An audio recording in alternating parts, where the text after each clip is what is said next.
Bobi Wine okuvayo bwati kiddiidde ab'ebyokwerinda okumulemesa ng'entakera okwogera ku mikutu gy'amawulire gitali gimu okwetooloola eggwanga lyonna ng'oluusi ab'ebyokwerinda bakozesa n'amaanyi agayitiridde okugombolola abawagizi ba People Power nga babakuba mu ttiyaggaasi wamu n'amasasi. Embeera y'emu yeeyolekera Mbale ab'ebyokwerinda nga baali bakulembeddwa mu poliisi bwe baamulemesa okwogera ku leediyo ya Bugisi Cooperative Union. Era waliwo odduka poliisi bwe yakuba omukka ogubalagala mu bawagizi ba Kyagulanyi ng'era n'abamu baakwatibwa. Wano Kyagulanyi wategeerezza nga bw'agenda okuddukira ku kkooti awawabira ab'ebyokwerinda nga bakulemberwa RPC w'ekitundu kino, DPC wamu n'ab'ebyokwerinda abalala. Poliisi, amagye n'ebitongole ebirala ebikuuma ddembe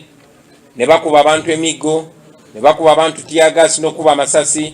mu bbanga agali live,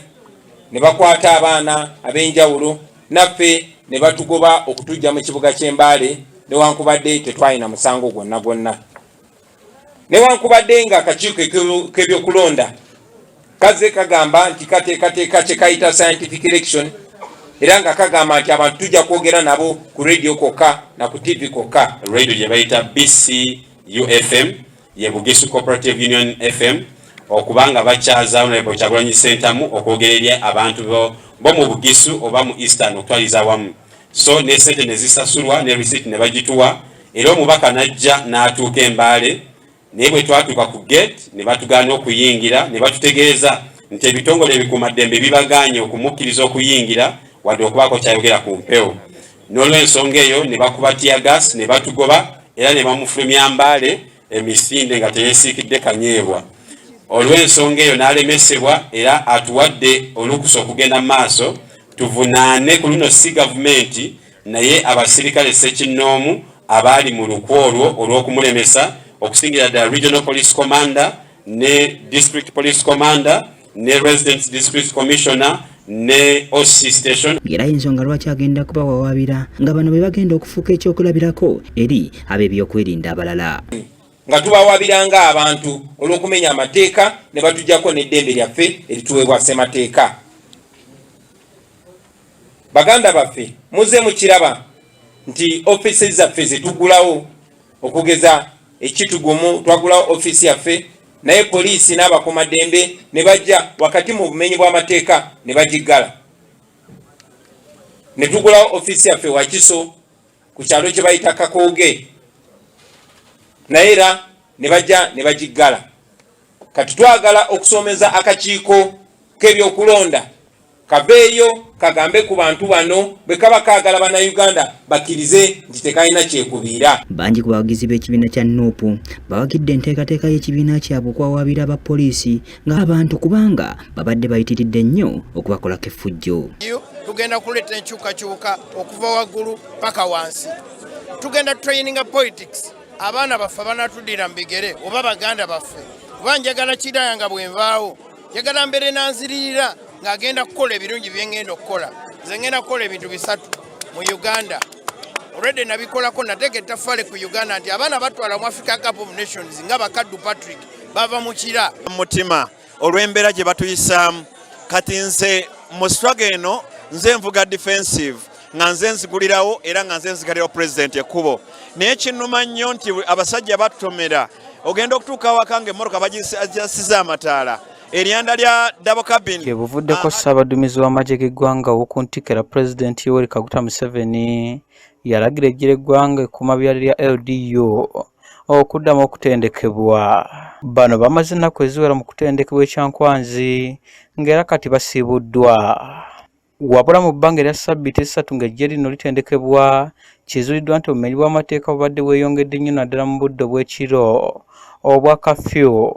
Okusinza ku mwogezi w'eggye ly'eggwanga Brigadier Flavia Byekwaso basazeewo eggye lino okukomawo okusobola okunyiza ebyokwerinda by'Abannayuganda. Obumenyi bw'amateeka badde butandise bugenda nga bweyongera waggulu kubanga mu kulowooza kwabwe bagamba nti okujjawo kw'abantu bano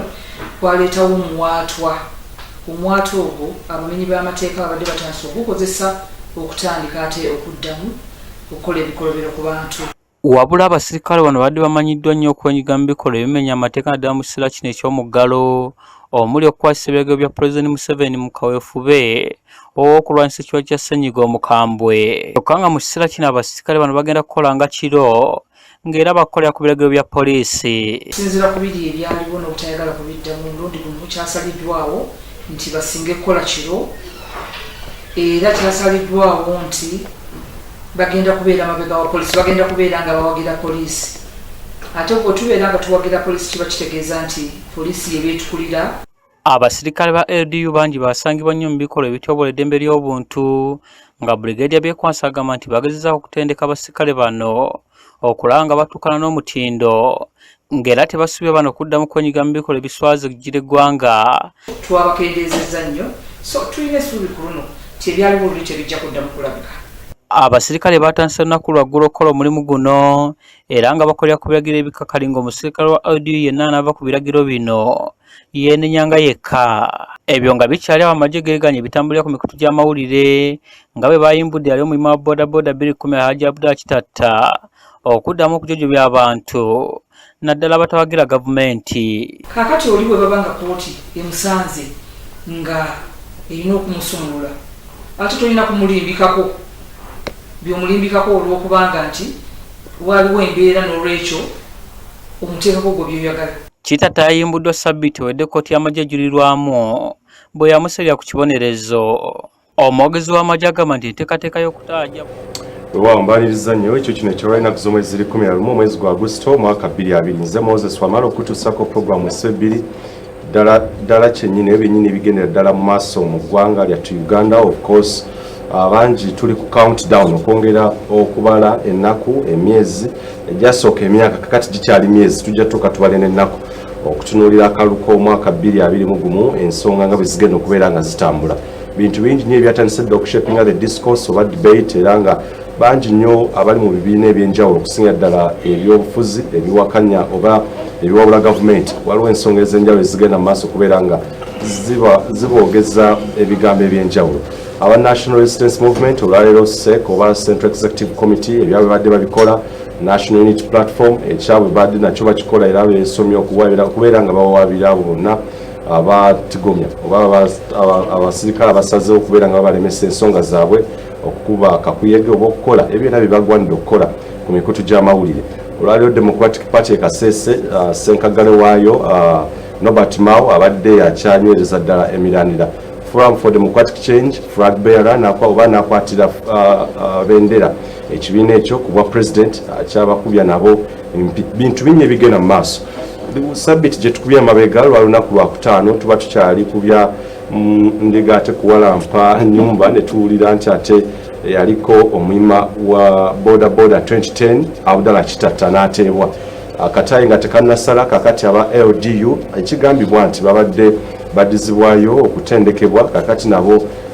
naku ntono nnyo nabo bakomezeddwawo nga tweteekerateekera akalulu bingi bizze byogerwa bano bayinza okubeera nga bakomezeddwawo lwa nsonga y'akalulu kubeera nga baliko emirimu gye bagenda okukola. Byonna tugenda kubeera nga tubitunuulira n'okuba tooki mu kalulu ako kennyini. Ku mikutu egy'enjawulo Delta TV Uganda kweri ku Facebook, Twitter, Instagram saako ne ku YouTube. Delta TV Uganda kye kigambo ky'ojja okubeera ng'okozesa. Ku Twitter, Let's Talk UG Politics oba UG Votes 2021. Mu studios abaneegaseeko era okwogera ku nsonga zino n'ebyo ebigenda maaso mu ggwanga bannabyabufuzi bonna ate era omu akyali mubaka wa parliament ate omulala yaliko era omubaka wa parliament ate era yaweerezaako nga state minister ow'ensonga z'omunda mu ggwanga. Tugenda kutegeera lwaki oba kiki ekyamulobera okuva mu National Resistance Movement n'okuweereza gavumenti ya President Museveni ate okubeera nga kati ayogera Alliance for National Transformation. Can they transform this nation? Oba bakyalina kubeera nga waliwo bye baloota dreams of fantasies. Tugenda kubeera nga tubitegeera. Honorable Alan Sewanya nakwaniza nnyo ssebo omusajja owa bwino Makindye West. Sokola muse kuba kulaba ssebo. Neyanza nnyo neyanza ego omukisa ogumpeerebbwa ku programu eno weesibe ebbiri katikati. So kitegeeza nti weesibye ebbiri okulaba nti tubaako enkyukakyuka mu ggwanga obaolyawo n'omukisa guba gutuweerebbwa mwaka guno okulaba nga zisobola okubeeramu. Njagala okwebaza abantu bange abanteekamu obwesige n'entuuka ne ku programu eno ab'e Makindye West. Timwebale nnyo mwebalire ddala ate n'okubasaasira tufiiriddwa abantu bangi wenzijidde wano ku mpewo omukulu omu bayita Michael Kiyemba ow'omu Town Zone ng'ateeberezebwa okuba nti yafudde COVID 19 Mutawo zone naye ensonga ezo tugezaako okuzikwata mpolampola okulaba ngeri ki oba ddala kituufu oba si kituufu ate nga mu ngeri y'emu twafiiriddwa omukulu ennyo ow'amaanyi mu kereziya y'ensambya mwami Bambaziira yatufuddeko olwaleero awerekeddwako abantu bonna abaddeyo abakungubazi kuva ku vice president archbishop n'abalala niyo bali nnyo okujja okututeekerawo ekitiibwa eri omukulu oyo aweereza eklezia n'obulamu bwe bwonna wamu n'omutima gwe ate era betubadde nabegomba okuziika eri omukulu Ronald Bakabulindi yatufuddeko yakubiddwa ekitafaali abamu ku bantu abazze okutaasa ekkanisa leero mu butanwa era oluvannyuma n'atufaako tumuziisa olunaku olwaleero mukulu Sam Kagode musaasidde nnyo olw'omwana waffe oyo eyatuvuddeko mukwano gyaffe bangi batugenzeeko n'omukwano gwange awe Kibuye muto bamuyita Medi naye atuvuddeko ku accident era olunaku olwejja tugenda kumuziika eyo Masaka so olaba nti ebiseera bino birabika ng'ebyekyebikiro nti abantu batandise okutufaako ku speedi balabika nga abalina kyebalanga era katusuubire nti kyebalanga ate kinaavaamu ekirungi eri eggwanga lyaffe Uganda mwebale nnyo okutulaba njagala okusaasira chairman balugala ku saidi y'ebuwafu wali mu diplomat zone mulwadde nnyo wali ekiruddu batuuze baffe ab'ebuwafu musobola okugenda ne mumulambulako oba oli awo n'asobola okuddamu essuubi nkwaniriza ngera n'okusalawo okufisaawo akadde okwogera ku nsonga ezisinga sinaki university zokka olamira eri Uganda yonna honorable Sarah Kiyingi knows it's still right to call you honorable once a honorable still a honorable nkwaniriza nnyo honorable sokulamusa kubakula tugende mu maaso nya babale muso baramusiza muna abatulaba sinano banzideko mu maaso it is very okay social distance it's very okay atera nti sinyakoze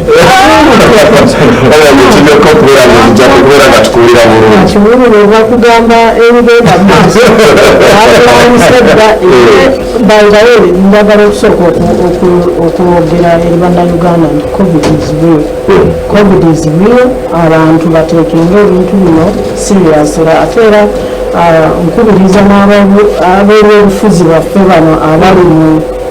mu nsiitaano kyangu okubeera kaledawe olw'ebintu ebigenda mu maaso and so on and so forth naye tubasaba mwagale bannayuganda okusinga bumuheetinga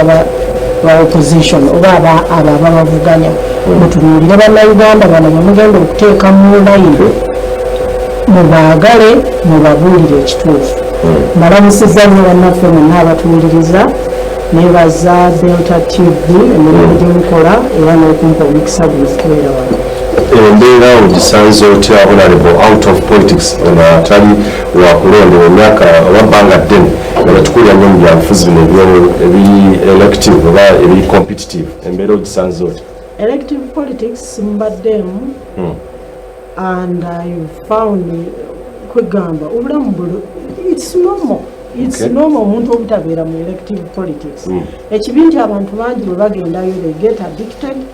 ne babeera nti ne batuuka mu mbeera gye balowooza nti tebasobola kuvaayo kati omuntu bw'atuuka mu mbeera eyo ey'obutayagala kuvaayo kyava akola ebintu kwegamba it becomes a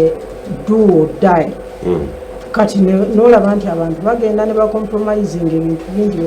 kwegamba okukola ebintu bingi bye batalikoze so nga ate okubeera outside politics so oli contented okubeera nga kuba waliko minister oba state minister n'oweerezako ng'omubaka wa parliament omuntu ayinza okugamba nti are you relieved nti kakati owulira oli at peace nti oyinza okubeera wali eringa sandyaga kiyita burden kati owulirako okubeera ng'oli mweweevu ndi at peace kubanga nina ebintu byenkola ebinyamba ebiyamba abantu nkyaweereza abantu mu ngeri yange abantu tetubaweereza mu parliament mukka nkyaweereza abantu ate kubanga nze nasalawo okuvaayo era neetegeka okuba nti nva mu parliament kale am content naye nasazeewo nti ngenda kuddamu okubeera active in a party kubanze we naviirayo saali mu party tetwali mu party twali tumaze we naviirayo mu 2006 nga ebibiina bitandise nenga nti politics olw'ebibiina simwagala kubanga namulabako nenga nti sijja kgenda mu kibiina nenvaayo era nenkola ebyange naye kaakati bwe nabadde awo neŋŋamba bino ebigenda mu maaso nga si birungi tunaatuusaawa kubanga there are things which are going on ebintu bingi ebigenda mu maaso ebitali bituufu bannayuganda babiraba nti si bituufu naffe ffenna ababadde bali ebweru tubiraba nti si bituufu naye neŋŋamba nti no kanyingire mu byobufuzi again okubeera active kubanga ffenna ng'eggwanga tuli mu politics obingiramu kati nga byakubeera nga weesimba ku kifo ekyenjawulo oba sigenda kwesimbawo sigenda kwesimbawo I'm going to be in a party to support this party to support Alliance for National Transformation kubanga eyo party eri mu okuzimba transforming the culture of this nation so njagala nenyigiremu in mentoring people in encouraging people in training people in building the party kipya kikyewalabye mu ANT ekipya kyenalabye mu ANT kyekyokubeera nti it is a value based party ya ANC Alliance for National Transformation erina esira ku what is value okuzimba empisa kale okuzimba empisa mu bantu kwegamba tutuuke embeera nga ennono yaffe ya mpisa abantu okubeera nti abantu abakulembeze bwe babeera mu bukulembeze bamanya nti bali accountable abantu bwe boogera ekintu bakituukiriza you say what you mean and you mean what you say and you do what you say you will do noyogera ekintu nga kyotegeeza nti kyengenda okukola ate era n'okikola nga bwe wakyogera kwegamba tugezaako okuzimba pate ensa pate erina ensa era eteeka essira ku ebyo ebintu ebinaagasa abantu n'okuweereza abantu waliko mu lukiiko lw'eggwanga olukulu ng'omubaka omukyala eri akiikira disitulikiti y'e Rakai paalamenti w'ogiraba ensangi zino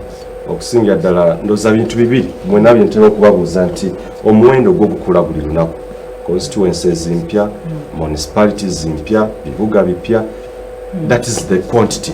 but the quality olowooza the quality of the debate oba engeri ababaka nga ne honorable Mwamutadde do they debate to the quality bannayuganda gye badeservinga nze mu kulaba okwange tebayinza there is no way abantu ebina mu something bwe mugenda muyina ennaku 24 essaawa 24 nga ze twalina ennaku 365 ng'era ze twalina naye nga naffe olaba nti ffe twabeererayo era waliwo limit nga you can't go on debating kyova olaba nti abantu abasinga tebakola ki tebatawaana kujja n'ababeerayo kwegamba okwongerako omuwendo tekirina bwe kikwataganye na quality okujjako abantu okubeera nti bayingirayo bagenda eri buli muntu n'ayimirira n'agamba ye constituency we bwe beetaaga kwegamba enkola ey'ekika ekyo teyina gyegenda kutwala ggwanga lino the tax burden is increasing omusolo abantu bagenda kutandika okulinnyisa esente ze bagenda okutusaba kubanga ku misolo kubanga abantu abagenda okubeera eri mu paalamenti olunaatuuka nga beeyongeza omusaala bwe banaamala okweyongeza then buli committee fe twabeererayo we would sit in committees nga tekuli committee allowance kati it is there we were paid for the days we would sit for much of the time I was there especially during the first term nga bakusasula lwozze lwe bakusasula naye kati you don't have to be there you get paid you get all the allowances everything that a member of parliament kyalina okufuna okifuna oba gy'oli oba toliyo omunaku zaffe si bwe kyali ate nga twali batono naye kati abantu beeyongedde kakati ne bongerako n'abantu abalala obviously that is no longer abantu ne baali agadde quality tebagenda kufuna kula. Kansabe nkumuzemu katoje kibuzo kikimu kyengenda okutwala okutwalira ombaka kakati wa Makindye West the incumbent okwongera okutegeera naye yekuwe mutoki badala kituufu the quality versus the quantity ngabo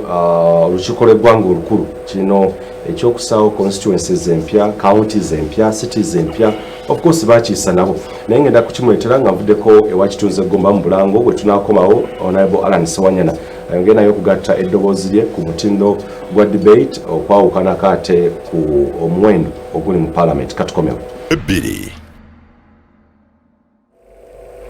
nkwaniza nnyo mu kitundu ekyokubiri ekya program weesibe ebbiri okyali nange Moses Wamala nkyali ne Honorable Sarah Kiyingi yaliko minister mu government ya National Resistance Movement yaweezaako nga minister omubeezi owa ensonga z'omunda mu ggwanga saako ne Honorable Alan Sewanyana mubaka omujjuvu omulonde owa Makindye West. Honorable kanzije uwe ekibuzo kyendese mu ddiro wali eri abantu okubuuza nti bangi nnyo beebuuza ekintu kino nti Parliament bwe batetudde kwewola tuula kuyisa ebiteeso ebyenjawulo ng'ebisinga mu ebyo oba okubya ettooki binyigiriza muntu wa wansi oba byongera kugatta ku muntu wa wansi burden kuyisa bintu bigenda kusaawo cities mpya counties mpya constituencies municipalities buli era mu kisanja kino ndowooza kibe ku record ya nawe oli munamanyi nti tebangayo kisanja bwe mwali ndowooza counties oba bwe bali mu creatinzewo bintu bwe biti even nga tu approachinga n'akalulu tekibangawo ekintu kino honorable first and foremost kirekawa abantu eggwanga Uganda then ekyomuwendo ensimbi ezigenda okuteekebwamu n'omutindo gwa debate do you really confirm that seriously mwadde bannayuganda ekinyinyi kye badeservinga? President Museveni bamubuuza bannamawulire emyaka nga 10 egiyise ne bamugamba nti lwaki olowooza eggwanga twalibadde n'akawaayiro akagamba nti pulezidenti yalifuze paka ku myaka 75 omukulu yaddamu n'agamba nti omuntu kasita asukka emyaka 75 kiba kizibu nnyo okufuga eggwanga biba bingi byaba takyasobola kumanejinga oba kukwata bwati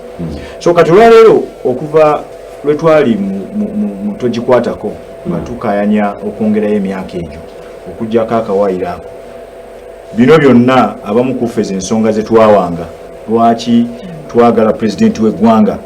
akome ku myaka 75 kubanga tumanye ekibeerawo ku myaka 75 omuntu gwe bayita nti ali vulnerable abeera vulnerable to everything abeera vulnerable to fear asobola okutya kubanga abamu tulina omukisa tufunye omukisa ne tulabako ku bajjajja baffe nti akantu akati niwati ne bwozira mmere naye neyiye esobola okumulema kubanga gwozze emmere aye tamanyi nsonga lwaki era ensonga wegimubulira ebiseera ebisinga ayagala agitereeze mu kugitereeza abaako byayonoona so kati President Museveni atuuse mu kaseera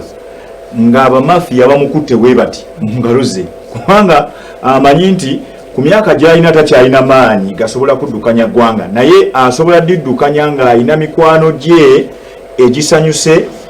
mikwano gye egisobola okumuyambako otambuza eggwanga oba mu bulungi oba mu bubi kino kyolaba okumerukawo ka constituencies kiveera ku gavumenti ya President Museveni cabinet etuula baminisita bo bennyini ne batuula minisita bw'atuula mu cabinet n'atunula nga tajja kuwangula Makindye West naye nga Makindye West bwe bagitemamu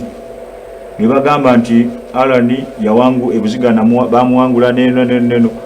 wawangudde minisita ayagala nnyo okulaba nga bwe basalamu bwe bati basala eyo gy'asinga okuba n'amaanyi either nga yewali famire ze gyesaasaanidde nga yewali ebintu byasobodde okukolera obulungi abantu kati nga tugenda mu kalulu zino constituencies zebatemye ogenda okuziraba nga bayawudde mu constituency ezo ezibaddemu ba incumbent be NRM nga naye waliwo gye batatuusiza service bulungi nga balina risk okubawangulirayo n'agamba eyo musaleeko abo mubalekeeyo nze nsigaze wano tewali point ndala yonna tewali nti service delivery bwe bajja okukola municipality kubanga omuntu alina okutegeera nti proposal eza municipality okufulera parliament matches bagamba ziva mu town council nekola resolution olusi ku constituency n'ebirala nezibeera influenced naffe ba politician kubanga ogenda mu council ne bakuwa resolution tetwala wadde eddakiika 2 oba 3 era naawe n'ogitwalira mukamaawo n'omuga minisita twale wa mukama waffe asobole okutuyambako antemeretemeremu kati eggwanga balitematema keeki buli omu akwatako akapapajjo kakoze eki kafunye so kyova olabanga tuli mu parliament ebulginga buli kaseera emawanga nga India amawanga galina abantu bangi obukadde almost a billion naye balina parliament erimu abantu 5 kakati fe wane yaffe kalindo otafiire bwalaba nga kaddiye takyasobola kahonda nga gateekewo aba abakadde nga bateekawo yes bateekawo nga naye percentage y'abakadde mu parliament abajja through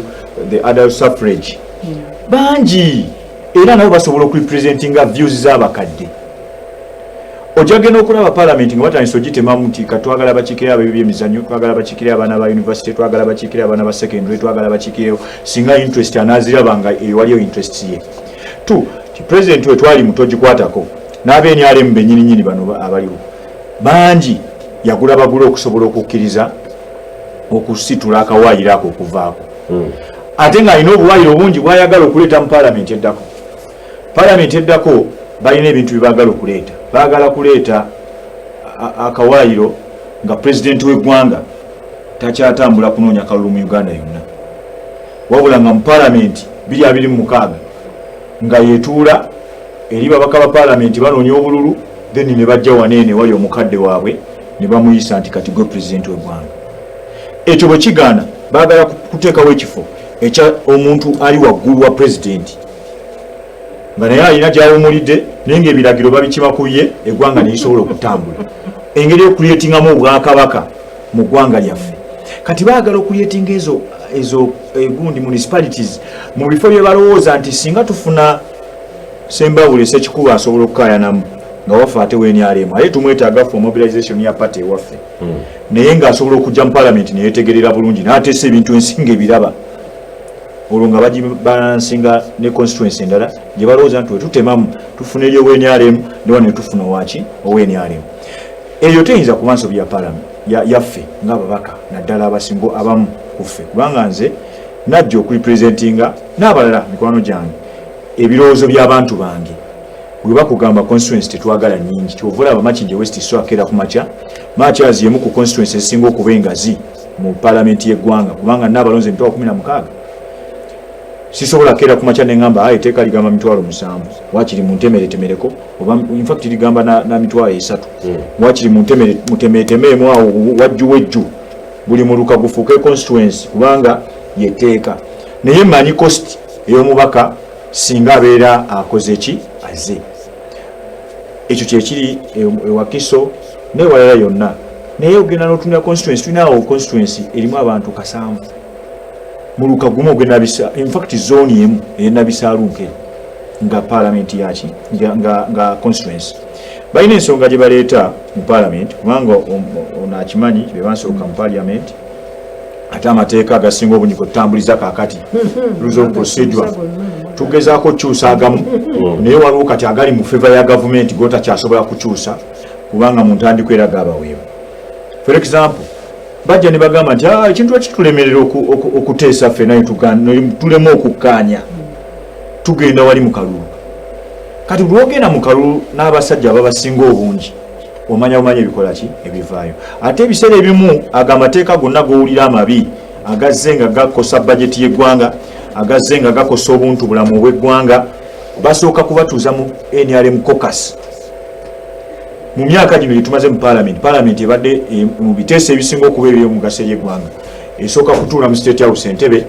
ne baleeta kyova olaba walaba luli nga Honorable Nsereko avaayo kyali kyamukisa mu bisaaliwo era bino byetubirimu ebiseera bino abantu baffe batufaako ate oluusi n'ogenda n'okola ki n'obawerekerako ng'ate ba mugaso gy'oli oba oli awo yagezaako okukibalaga ndiba naye tugenda kutematemamu ate wetulina okutema si we tutemye nti amateeka weegali nti constituency esusse obunene kyotasobola kubanga mbaka omu agikiikirira ze tulina okutematemamu naye so ezo nga n'omubaka omu infact yeetaaga kujjawo tugatte constituency 2 okufuna omubaka kubanga eri waliyo bantu 7 ero 1-2 gyemitwalo 1-9 kakati ate ne babatemamu era n'ogumu 2 ne batemamu ne wasigala 6 eno n'eno 6 so yembeera eyo nze kulanga endaba yange oba oliawo omutonale bayinza okweza nti nsonga mu 2017 egirimiti n'ebikonde byava yamanyi gona ne mujjayo nti eyinza okubeera nayo nga yali yamanyi nnyo the damage nayo gyeteeka ku constitution wa ssemateeka wa Uganda n'ate eno ebbanja and burden gyeteeka ku muwi w'omusolo then ennyumu tayinza okwebuuza the action and the reaction okuva eri ababaka abawabula gavumenti oba balina okussa akazito ku gavumenti lwaki kubina ebintu bwe biti tewabaawo ene like ene rhythm oba ene fire ene force okwawukana nga bwekyali osooka bwe twali mutogikwatako President Museveni yakola propaganda we fenna abalwana abakuba ebikonde abakola ki ensi netulabanga ababi palamenti bakututte kuteesa kwate oyagala kuba bantu bikonde kati approach eyo nayo oluusi tusobola okugivaako netugaaka tutandika okukola approach endala era gye tuliko n'ekyokubiri munamakindi okuwulira nti ate okaayana lwakubanga batema mu Ivu County ye wano kimukwatirako kyova olaba tuvaayo okukaayana ewali OTT netugamba katufunyeemu ebikonde wakiri ewali akawaayiro namba 120 kankubuulire akakawaayiro singa palamenti yakakwatako kwe twali tufiiro kaali kagenda kyusa ebintu bingi mu ggwanga lino olwaleero singa tutunulidde Uganda eddako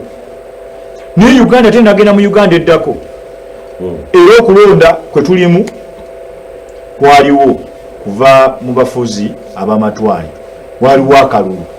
naye kuva olwo tetufunangako president ng'akyuka mu kalulu tetukifunangako ne Burundi ekitusoose okukifuna yes Rwanda yatusooka okukifuna Burundi ekitusoose okukifuna Tanzania ekifuna buli lunaku Kenya ekifuna buli lunaku gemawanga gemutulimu ne South Sudan eyakazaalibwa juzi wano Uganda nga yegireze egenda kutusooka okukyusa president nga bamukyusiriza kalulu kakati ffe kye twali tusinga okulubirira nti oba musajja mukulu awulira aswala nnyo eggwanga yalijja walanga bw'atera okugamba abantu tulikkirize kale oleme genda mu buswavu kati akawaayiro kakuggyeko weekwase ssemateeka nti omugondera kyo kyali kitutisa wali naye ekyo nakyo kyakola ki kyagaana ku nsonga endala twogedde ku mutindo gwa palamenti n'embeera nti esookera ddala kati olwaleero tukulaze ti ababaka bagenda okusukka mu 71 bagenda bayingiza mu palamenti ku mase ya kabineti oba ya president nti bagende ne bafukamira mugundi mu State House neyegerera President Museveni nti nze nange nyamba wali eri Honorable Sarah Kingi simusobola naye bw'otutemerako nange nempita wano nange mba nfuuka omubaka kati bagenda kujja nga bakimanyi nti ono yatuleese si bantu kati tutuuke ekiseera okuteesa ku nsonga z'abantu nga n'oli ne bwoba tubayitako mu nkubu ng'agamba mbutuufu eyo ensonga gye mwogeddeko ey'okuwandiisa abantu b'ebikajjo ebusoga tutandika okubateekamu etteeka nti tokkirizibwa kusuubula bikajjo ku muntu asukka ali mu kilomita 25 nga naye akirabira ddala nti kikosa abasuubuzi be nti oli ajja kuba abeera n'ebbeeyi ye oba ntono oba nnene kuba amanyi kilomita 25 awo yaliwo yekka ajje mu lugo bagambe ekyo alani mukituyambe mukitulwanireko kubanga feeri omusajja yeyatuleeta oluusi n'omugamba gwe wakitovaayo n'okola ki noyogera bwe naayogera omusajja muno yeyantemera kantu n'ojja n'otunuulira abantu nga batandisa ebintu tugambe OTT gw'omanyidde ddala nti kati guno omusolo yeesiguze tusobola okufuna sente naye tufunamu sente mmeka ezo Uganda zitasobola kwesonyiwa okugezaako okulaba nti abantu baffe bongera okumanyira enkola eya technology at least for another 10 years buli muntu abeere nga alina access ku technology oyo ng'ensi endala bwe zikolakati era naawe ayinza okubeera neyeebuza nti mungaba opposition everything seems to be out of your hand mu kalulu wano wetulaga njawulo kijje mu kwetinza okuba nti this time around numbers muzirina see everything nti eri out of our hand bingi byetusise lwakuba propaganda wa gavumenti tesobola kukkiriza kulaga opposition ebingi byese kandi nsooke nkubuulire ti nga tunajja mu palamenti eno abantu baali balowoozesa abantu nti palamenti terina kiri kizimbe kyabaloodi ne babeera bakutuga bakunyigiriza bikwera mu ngeri ya kiroodi bwe baali bajjako akawaayiro ak'emyaka ebisanja ebibiri singa palamenti eyaliwo yakolanga kyetwakoze wano omusaayi guyiike waakiri kubanga palamenti eno akawaayiro n'abakikumu bbiri bake kavuddemu opposition kati egenda ovuganya president Museveni ekyo kimanyi bulungi ne kala kati ezikozesebwa Museveni zalwana nazo zavaawo mu ekyo ekintu ne steam eyabalonzi kaakati egyeriwo tukitwala yava mwaka akantu singa kyekyaliwo nga bajjako waakiri emyaka ebisanja ebyo ebibiri sisuubira nti president yali planinze okujjako akawaayiro n'abakikumu bbiri so kitegeeza nti twateekawo embeera mu palamenti esobola okukkirizisa omuntu nti wali eri sikereziya nti waliwo abantu batuukirivu butuukirivu naye kikyo badde oŋŋamba nti lwaki enamba zino tetuzikolerera okusobola okukola ki okujja nga nnyingi omulundi gwo esooka kitulema kiri kimu era kayi waliyo abantu abatusumbwa wano mu palamenti naye nga tulina abaali badde n'ensi okuva era kayi bajje beesimbewo for example onaliba atudde wanene naye be bantu atudde awo alaba bimunyigiriza kati ebintu abirekedde era abo bennyini abadde babivuyavuya bajje so nga ate basomukkiririzaamu kati abantu bazze wano mu bibuga lakonerbokankusabusokosimbawo kati era ngenda kudda gyoli lakaraisinze point eya ennungi nti sijja ndiko nti bw'obanga ekyamazima essaawamu obuzibu ne mutali ku ntembavu nzikiriza nti okyaki ate n'ebintu ebituufu obimanyi bigenda maaso mu ggwanga ate era waliyooko mu palamenti nsonga ki gye wamuna Rakai district oba n'omuntu akulaba nti essaawa eno togenda kuddawo kwesimba ku kifo kyonna nga are you contented nebigenda maaso mu ggwanga? Still contented. That's why I'm going back to building a pattern. Lwaki toddayo Rakai? Siddayo Rakai lwansonga nti ne bwe nadde Rakai, by the way sikyaliwo Rakai nze ndi wa Lyantonde district. Ne bwe nadda mu Lyantonde district, as long as that parliament is the way it is a trade house. It is a trade house. Abantu bagenda wali buli kintu ekigenda okubeerawo Museveni ng'abayita ng'abawa ssente. Museveni ng'abayita ng'abawa ssente. Buli kintu kyonna every major decision. Tolowooza nti ono ebikonde bye byawanguza ekyokubeera abatono is an issue. Naye nga the point is people have decided the money is their focus. Museveni decided and got to know nti abantu bano bwembawa sente they will follow. Waliwo a certain thing that I read and it really resonated nti Adolf Hitler, I think it was Adolf Hitler, I can't remember well, yagenda n'akwata enkoko n'agijjako ebyoya n'agita ng'eri mu bulumi naye n'amala n'akwata empeke z'akasooli n'agiwa n'egenda ng'emugoberera n'aga nti nammwe bwe mujja okubeera kati that is what is going on in this country. Abantu basazeewo nti ssente oba tuli mu bulumi bwa ngeri ki oba ki, that includes n'abalonzi. Ebintu babiraba ebigenda mu maaso n'abaana abakulembeze babiraba ebigenda mu maaso naye basazeewo nti that doesn't matter, we shall go for the money. Kati ne bwenagenda in that house nga nja kubeera ng'owekitiibwa Ssewanyana nti gye bali ne banaalwana at the end of the day money will have its way. Nze ffe kyetuva tulaba nze kyenva ndaba nti I'm better off going into a pattern gye tugenda okutandika more or less butya to build structures to inculcate into abantu abagenda okubeera naffe. Of course it's not a simple thing. It is a situation of endurance. Kyetuva tubeera ne kala eya orange is resilience and endurance. We are going to do it kubanga that is the only thing that is going to save this nation. Changing parliament nabiki kati bakubulidde nti plan eriwo nti bwe banajja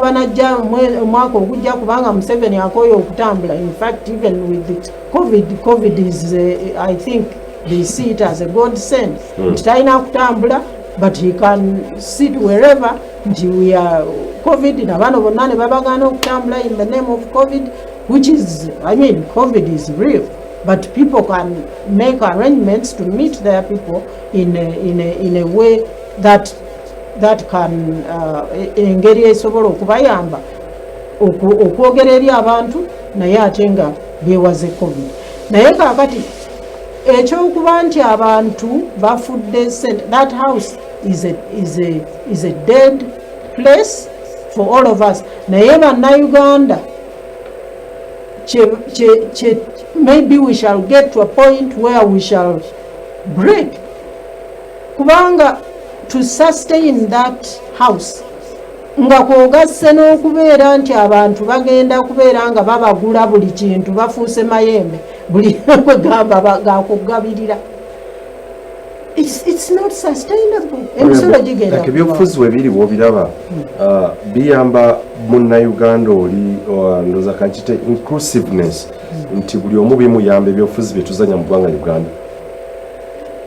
Nze siraba bwe biyamba bantu, biyamba abo abaliyo. Kyova olaba nti kati gavumenti bwe twali president manya constitution bwe yali yakatandika, the emphasis was nti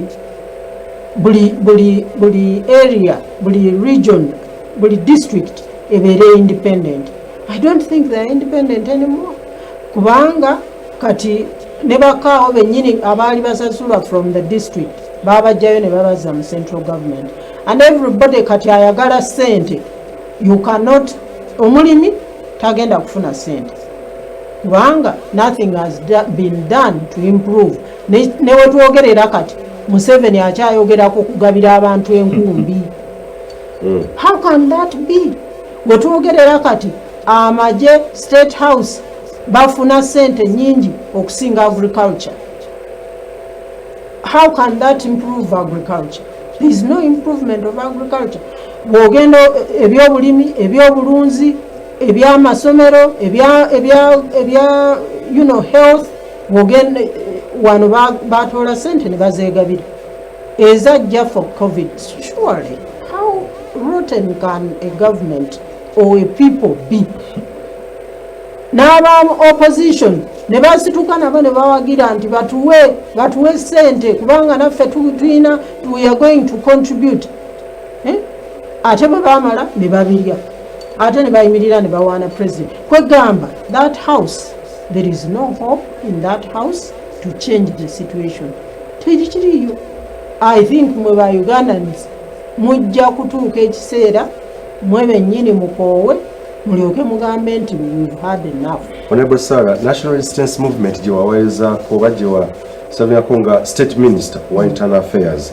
olowooza yagetingirawa oba yagwengirawa wrong, yaviirawa ku mulamwa? Nze ku lwange ndowooza nti we twaviira ku mulamwa was when the president decided nti agenda kuddamu okwesimbawo okuggyawo ekisanja. Kiri ekisanja 2025. Kubanga nze ku lwange I really believe nti Museveni yajja at a time when he was needed. He is a charismatic person who in the absence of structures nga bwe twali, he was able to lead us n'atutuusa ku point we tusobola okukola ki, we tusobola constitution nebeera in place. Kaakati era I've talked about that before. Nti Museveni, there was a time when we were building our house. Twalina omusajja nga muzimbi n'atuzimbira ennyumba n'etuuka ku wall plate. Then he came to us n'agamba, you need a person to roof your house. We said, what are you talking about? Gwe muzimbi waffe. He said, nze manyi okuzimba eno wansi naye simanyi kuteekako ki roof. That is exactly what Museveni was. Museveni built the nation. Manya was leading us when what we needed was structures. Then he should have left nga structures ziri in place, the constitution is operative, ne utufuna omuntu omulala respecting a constitution. Museveni does not respect the constitution. Tutandikira mu kitundu ekiddako olwogera ku ssemateeka oba constitutionalism. Of course abasoma amateeka n'abasoma political science bangi emitima tenyamira abantu ne basinga okwebuuza ddala nti ate ekyamutwala mu nsiko 1900 n'emyaka egyo egyaliwo ng'ayogera the 10 points program n'ensonga endala zonna kiki ekyamutuukako kiki ekyamubagula okukyusa gwe twabuuza nti bwe otuuka myaka 75 olowooza kinasooka okubeera nga ogeza nayaga I think the figure is not even willing kagamba ate kaakati ya preaching ebirala wesibe ebbiri ekomawo wewa nkwaniza nnyo mu kitundu kino ekyokusatu ekya programu wesibe ebbiri nyongera okukujjukiza nti zinawo ennaku z'omwezi nga 31 omwezi guno gwenyi tujja kubeera nga tukwanjulira ate era ekintu ekipya mu wesibe ebbiri onaawuli of course sikugamba nti tugenda teeka abakulembeze sikuninga wabula ku minzaani okwongera okutegeera abali mu buyinza n'abo abeegwanyiza ebifo ebyenjawulo biki bagenda okukola si okutereeza obukulembeze oba obuyinza wabula eggwanga lyattu Uganda buli omu alina obuvunaanyizibwa obw'okutebenkeza oba okutereeza eggwanga lyattu Uganda ffe nga bannamawulire Fourth Estate ekyo oba mulimu gwaffe gwe munnayuganda okole okusalawo okugwanidde nga tubatadde ku minzaani si kulonda bakulembeze ba Kibogwe si kulonda bakulembeze omukulembeze omu bayogera nti ne bw'aba nga azuukuse nga yeebase nga yeetaaga kuzuukusa buzuukusa alonde this time round doza twetaaga abakulembeze abagenda okubeeramu ensa abagenda okulowooza si ku ssente si ku kiwabula ku nnyaffe Uganda omusingi guli ba Apple Milton Obote gwe baateekawo ba Sir Edward Muteesa n'abalala bonna kakati kyetwagala okuleeta mu wesibe ebbiri onaawulira ensonga lwaki omulamwa gwolaba nti ebyobufuzi byetuzannya mu ggwanga lyattu Uganda bitugasa nga bannansi oba birina akabonda ak'enjawulo kebiyamba bw'otuulira amawanga ag'enjawulo nga Kenya n'amawanga galimu demokrasiya sijja kugamba nti ow'ekimemeto baabukadde naye aliko miles ahead okutwetoolwa ojja kulaba nga inclusive development national resistance movement gye preachinga esinga kubeera eyo ate okwawukanako mu ggwanga Uganda. Mu studios nkyali ne Honorable Sarah Kiyingi yaliko State Minister owa Internal Affairs mu government naye kakati ebigambo byakyuka olulimi lwakyuka simanyi lwaki kakati ayogera Alliance for National Transformation era agikulembera naye olulimi lwakyuka ya preachinga nnyo ensonga z'amagye byonna kakati ayogera naye ensonga za transformation in alliance n'ensonga endala bwezito ne Honorable Alan Sewanyana wa Makindye West wenjagadde nga sinakoma wa Honorable Alan Honorable Sarah nzikiriza nti waliko mu parliament atobaddeko omukulembeze savinze mu capacities ez'enjawulo ekifo ky'okubeera state minister si kyekifo ekiri awo nti buli muntu asobola okukibeera omuntu ayinza okwebuuza ekyebiseera ebyo very good ate internal affairs abasajja baali yali akironda yali akyategeera nga kiri credible nga kiriko abantu abategeera bangi baali bategeera bamwetoolodde abamu bakyankalana omuntu ayinza okwebuuza nti yes olambuludde ekikyamu ekyava nti President Museveni kasita yava ku mulamwa ogwa constitutionalism enfuga ey'okufugira ku ssemateeka n'avaawo do you still have hope oba olinamu essuubi ly'okugamba nti ddala kituufu Uganda esobola okudda ku musingi omutuufu ogw'okufuga nga buli munnansi musanyufu ate era nga amateeka gagoberera nze ndowooza nti tuyina essuubi naye essuubi eyo teriri mu Museveni ate teriri mu NRM kubanga nze ndowooza nti NRM has gone so far in their mischief. Nga, you know, over wasoma katabo ka Macbeth, there was a statement to go forward is as bad as going backwards, or to go backwards is as bad as going forward. Kati, they've gone so far in their wickedness, they are irredeemable, in my view. They are irredeemable. Tebagenda kuchusa in that corruption because they are benefiting from it. Tebagenda kuchusa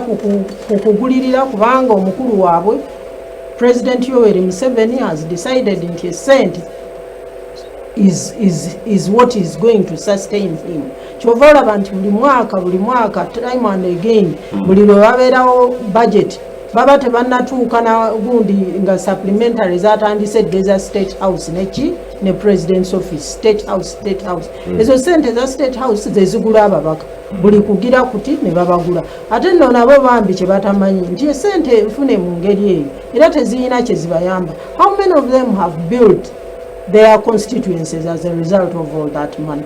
Buli kugira kuti buli nsonga ebeerawo tuwe sente ng'azibawo nga bo bamuwa akalulu. Naye how many of them, those constituencies as poor as they've always been. Kati bagenze babutematemamu obutono. Poor fellows nabo kubanga baagala sente, they are rejoicing. Bagende batuule mu kanso muli babaweje emitwalo baba bawa sente meka babawa obusente bwe babawa. Yet people, Uganda, we keep saying in Uganda is an agricultural country. How many of those people, mazima, we are so surrounded with so many people. Seeing abantu mu agriculture manya in the constituencies babeera supported ne babanga balimanga bwe balimangedde. So my father was an ordinary person. Nga teyasoma na nnyo naye yatuweerera from kulima, and many people abo ba honorable second bani bonna many people they will testify nti baakula ku kulima emmwanyi ne babaweerera ne basoma. Their parents were not rich but they had the capacity to do certain things. Ne government nga nayo ezimbye amasomero ekoze eki. Naye kati just look at the COVID situation.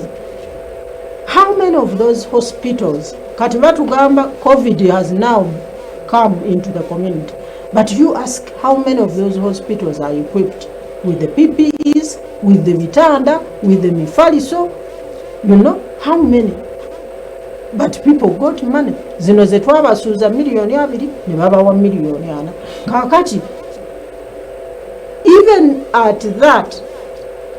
many of our communities, many of our people are ill-equipped for this calamity. So, nze siraba any way the NRM can redeem this nation. It can't. Omuntu ayinza okuyita nti oba busungu nti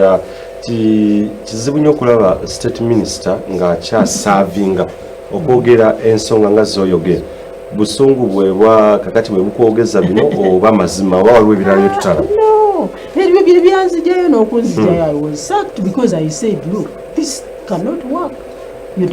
Naye ate but state minister right now tasobola kwogera because of this so-called collective responsibility. You can't. It has before I was sacked, I said, God help me, because if this thing passes mu cabinet nga nkyalimu, I will have to resign. Because I'm not going to go and support this thing in the name of collective responsibility. And I remember I went to one of my religious leaders, Kamwite Woyen. Nemugant, you need to pray for me because the way I see this, this Chisanja is going to be passed in cabinet. And if it passes, I will have to resign. And I know some of these African leaders, when you resign, they take it personally.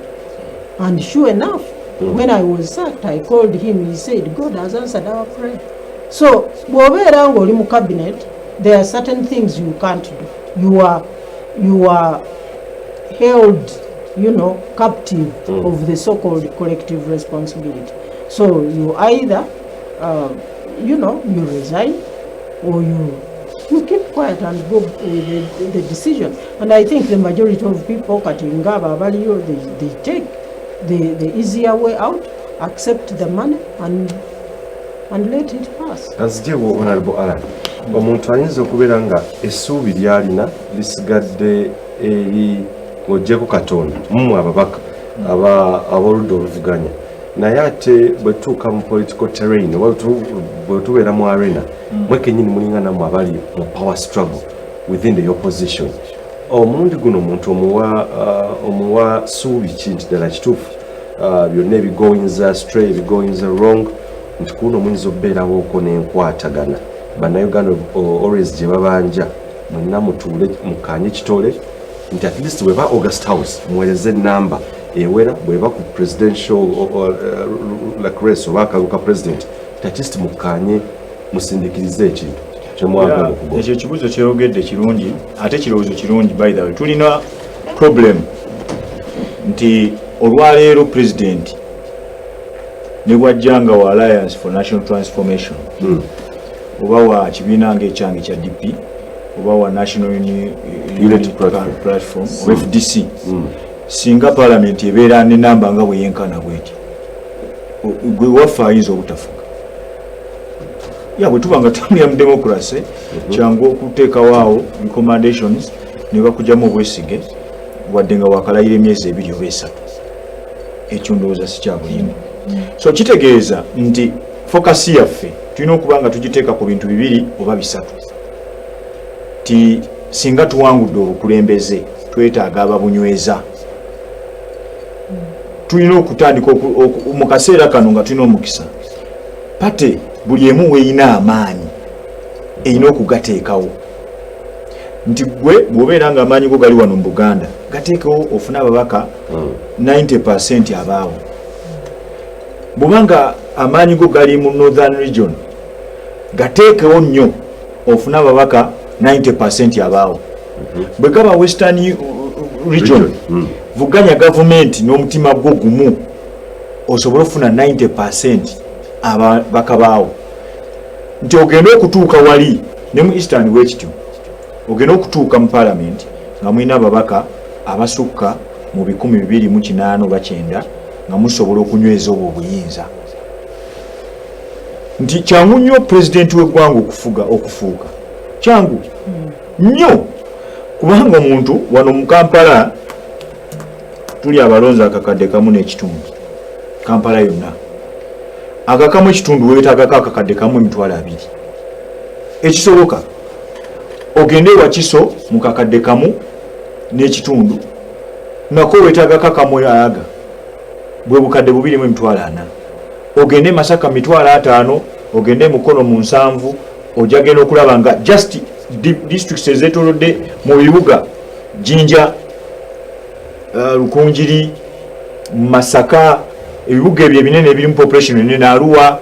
Gulu Mbale nti wojango wangudde ebyo oyinza okuba nga tuwangudde constituency esinga obungi naye osobola biwangula at 90% n'obeera n'obululu miliyoni 6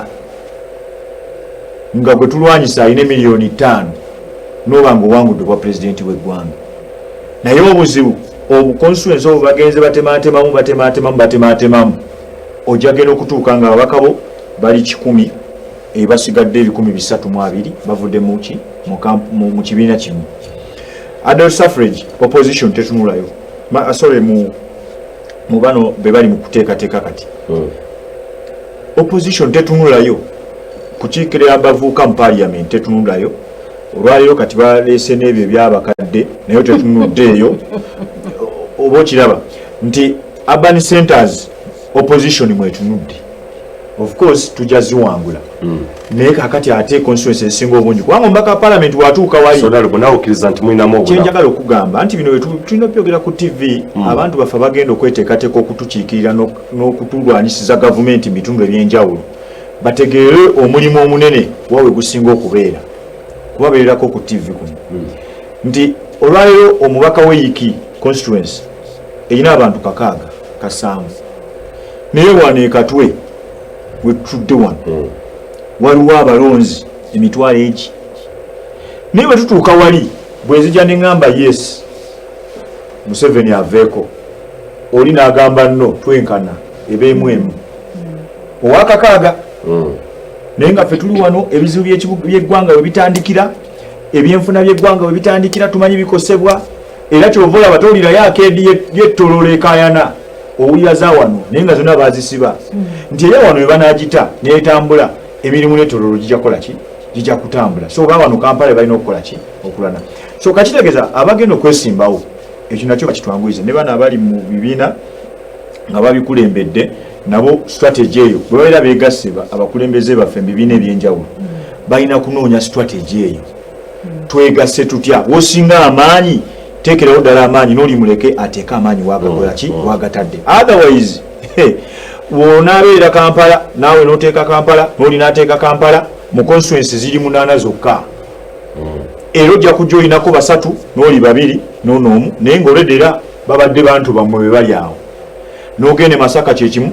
n'ogende Mukono kyekimu newali Ejjinja kyekimu ng'omaze oweddeyo omusajja akuleeta e Kasese constituency 10 ajja akuleeta Arua yasemyemu Arua zibadde constituency 4 kati ziweze 8 ojja genda okutunula nga naye akuleese bonna 8 kati mugenda okutuuka mu parliament nga n'obuyinza temusobola kubunyweza twalina omukisa ogusinga okuba omunene eri eggwanga lino ku kawaayiro namba 102 naye nakulengerera enamba bwe zikendeera buli ddakiika twasooka ababaka buli omu n'afunamu sense at least ababaka abawera 200 mwaka naye meeting ze bagendanga babatuuza mu state house oliwo abagamba bwaddira baana disibe bakawo kubanga system za gavumenti zino nyingi era tebakulimba nti okubeera n'ababaka omubaka omu ye service delivery bwabeera bayita municipalities bagamba service delivery bwabeera bazimba zino city zebaleese bagamba service delivery town council okugireeta bagamba service delivery na buli kimu n'amagombolo ago gateekawo amapya naye ogenda okulaba nga si service delivery nga administrative cost y'eggwanga yerinye wobeera n'emmotoka emu olina okugula emmotoka 3 ez'aba administrators ababeera kubanga bifaanagana e Kampala olina obeera e Masaka naye ng'ate tewali kikyuse ky'amaanyi kubanga budget mwena kwe mutema yemu singa obadde oŋŋamba tiwofuula Masaka city ogenda giwa biliyoni 265 nga z'obadde owa Kampala awo manya nti city bwe ziba 5 oyomba muwa biliyoni ezo Kampala bazimba enguudo 15 eza kolansi ne Masaka bagenda zimba enguudo 15 eza kolansi nti bye bimu naye kyogenda okusooka okulengera nga bagamba meeya waawo alina okufuna omusaala ogwenkana n'ow'e Kampala bakansala baawo balina okufuna omusaala ogwenkana ne bali bakaawo balina okufuna omusaala oguli ku level yemu ne bali kuba lyetteeka tolina kubibeera ng'obyawulayawulamu kati ogenda okulaba nga ekyawukanyeeko ya administrative cost n'anaagula ettaka e Masaka mbu wakulaakulana azimbeyo kalina empanvu ng'eyawa tajja gizimbayo kubanga aba amanyi bizinesi wagyeri era ajja kujja kibuye wali oba wano mundeeba we bagobye abantu abagobewo yazimbaawo okutulyako nalebo munda so kitegeeza nti waliwo ekibuuzo ky'obuuziza honorable kitugenda kukola tutya yes ensonga zonna zikoze ki aziwadde naye Uganda yeetaaga kuzimbulula tuzimbe ekintu ekipya Uganda yeetaaga kuzimbulula nga bwolaba mu 1981 President Museveni ne banne baguza abantu ba Uganda kitugenda kuzimbulula Uganda tufune Uganda empya indeed era ebiseera bwe bagifuna nga beegaseewo mu ebibiina byonna semwogere gwa byakalulu nono yasemba mu kalulu mwami Museveni n'abantu abalala abali awo abateesimbawo n'abali mu gavumenti nga bawulira okunyigirizibwa naye nga basuffocatinga teboogera obusungu bubali ku mutima ne beegatta ne bagamba tusooke tufune Uganda empya ku bino ebiruwo era baamala ne bagifuna ekyokuzimbulula baamala ne bagifuna Uganda empya munaasobola okugukola omulimu ogwo namwe okufuna Uganda empya kyetugamba bana Uganda kubanga si ffe kaffe tukifuna nti along the way ala ni basobola omujjawo along the way honorable Kingi naye basobola omujjawo through all means naye mwe bannayuganda musigadde muli focused nti ono bwafuluma ono tugenda mu maaso tusonga mbere tusobole okulaba nga tufuna eggwanga lyaffe okufuna eggwanga kati ekirina okusooka okubeerawo tuliteeke emikono then tutandike okuzimba otunudde ku kyokufuna eggwanga omuntu ayinza okwebuuza nti muyinza okuba nammwe internally temuteredde ogende ku kibiina ekya Democratic Party nkiwa simanyi oba oli proud okubeera nga nti okyawagira DP amidst okyali member and very proud yes ekyokubeera nga internally DP okulereŋŋana ekiyuziddwa ekibiina si yeri DP eyaba Ben Kiwanuka kiki ekikufuula proud era oyimira ku confidence ogijja noga nti DP can be part of the bridge okuzimbula Uganda okufuna Uganda eyenkya gwenyini ova kyogera DP eyaba Ben Kiwanuka kati weebuuze bwe nali nzija mu DP negomba DP ki eri byeyakola ebyafaayo nenjiyingira mu DP nembeeramu so okubitereeza bino ebyomunda bya DP zensonga zetwaliise nti ntonotono in fact teziri secondary naye ndowooza ziri ku mugonga gwa ku university eyo nti bwe buntu obutonotono kwegaba bwenda bamwe eno struggle ennene tebubakosa honorable message busobola okukosa nze ng'omuntu naye ku nsonga y'eggwanga nti ne bwe siba wa DP ne bwe siba mu DP nga tulwanira buyinza era tubufuna singa bannayuganda bakkiriza tewaliwo bwe batadde kasaze nti banaye bw'otabeera wa DP oweggwanga obukulembeze togenda bufuna oba Uganda temujja girwanira ne bwe twegatta bibiina byonna kubanga baali bakikozeeko mu kinaana ne bajja ne bakwata eggwanga abalina ebibiina abaali abava mu masomero abaana abaali bakyasoma ku university byafaayo tubisoma abaali abalimi abasu abalimi mu byalo nga mukulu Livingstone Kiyingi tata ono bonna bavaayo ne bakakasa nti kati bannange essaawa eno Uganda abadde omusuubuzi mu akeedi kuba juzi nalaba mwami Drake Lubega yeegaana ebizimbe byalina kitegeeza naawe bakunyigiriza ne bali bwennyini abagamba gwe abanyigiriza vaayo balage nti kakati banaye naffe ffenna tuli mu kintu eki tunyigirizibwa gwe bajjako omusolo konteyina zo ne bazikwatire wano mu Uganda ne zimalayo emyaka n'emyaka n'oyavuwala nga totegedde mwenna bwe tuba twetaaga bannayuganda bonabona on board naye problem gye tulina nti ng'oggyeko okugamba nti mulimu akavuyo mu bibiina ebyobufuzi n'ebirala ne bannayuganda bennyini balimu akavuyo yes olwaleero omutandika embeera ne mugamba bane ffenna tutambule bwe tuti mu layini emu tugende tufune obuyinza bwaffe Mundenza gamba nti mwaba bateekamu akavuyo ogenda okulaba abamu bagambye nti nze ebyokulonda tebikyankwatako yes ngamba mazzemu essuubi si ffe tubamalamu essuubi oba si ffe tubakola ekyo waliwo ali mu kubreakinga institutions nga kintendinze onagambye bwati omanyi ani ayawulamu omuntu yeetoloola nava sayidi eno najja sayidi eno nolaba nga wafubutukayo omukka omuliro naye nga yenyini yagukumyeyo ate nadda wali n'agamba nti ndowooza mubalaba baagala obuyinza nawe wenyininyini tebateredde kati n'afuula ekiki ekiteredde ate n'akiraga bannayuganda nti abo tebakoze eki tebateredde olwaleero walabye ekibiina kipya National Union Platform naye obedde abantu abagenda Unity Platform obedde abantu abagenda okugyayo kaadi wabalabye abasajja b'omusajja bennyini abamu n'agenda walaba ndumwene agamba nti kakati nze ngenda kubeera memba njagala wa president olwedde amaze omusindika ze atabule ekintu si yekka walabye seya muyambi we muwe amagezi kati gooza amagezi kigamuwa era geego nzikiriza ngende wali nzigyeyo kaadi nzigye ntabulemu wano kyekimu ekiri mu DP kyekiri mu FDC ne Alliance for National Transformation nabo bennyini era bagenda kubafuna abantu bwe batyo kati buli banagezaako okwetereeza wajja kubawo abasika nti nedda sewo buli banagezaako okwetereeza nga mbamu basika kati Museveni n'abakuumira ku ndowooza eyo osula olowooza kibiina kyo kitereera kitya n'omulala bwatyo obwongo bw'Abannayuganda n'abukwatira okwo emyaka nga gyo gitambula so singa twesonyiwa ebintu ebyo ne tugamba katugende maaso n'ekigenda okuyamba eggwanga lyaffe okusobola okutambula n'okulitereeza kyokka kanzijekewo honorable Saakingi ndowooza nawe okiziganya nange nti ekizibu ekimu bannayuganda ekiriwo kakati politically is the mindset nti ekyokuluzinga hope oba okuggwamu essuubi kiyinza okubeera nga awamu ku research gwenzeko nti kiri psychological abamu nti yes we've given Dr. Kano Kizza Besigye 2-6 11 uno atukanaga what next mugenda kukola ki oku awakening the conscious of the people mindset ekyuke nga bwe nagambye si it's not a one day thing kakati abantu tugenda tubabuulira ne wansi and I think Mugisha Muntu Honorable Mugisha Muntu has been consistent ne bwe yali mu FDC that is one of the accusations ze bamugambanga gwoli nti oli soft togoberera nanga nti naye ne bamunakola ekintu kino nti tukole tugende n'amaanyi era bwe munaatuuka nga ne bwe tunawangula obukulembeze ng'abantu ba wansi tebannaba kufuna kutegeera